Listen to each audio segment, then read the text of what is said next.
A court has issued a non-violable warrant for former RAW officer Vikas Yadav.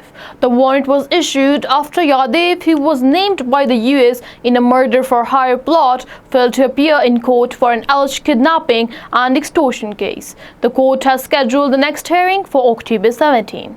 On the international front, the US has imposed an additional 25% tariff on Indian export, bringing the total to 50%. This is expected to severely impact labor-intensive sectors such as textiles and is projected to cause a 43% drop in the shipment to the US. The All Parties Youth Conference has urged people to visit the grave of the late Kashmiri leader Syed Ali Gilani. The APHC described his stance as a symbol of the Kashmiri people's demand for self-determination.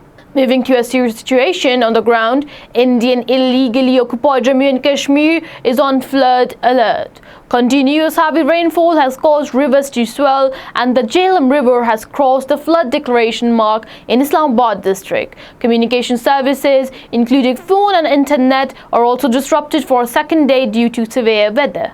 In New Delhi, there has been outrage after a Muslim shop owner was reportedly forced to change his shop name by a Hindu leader.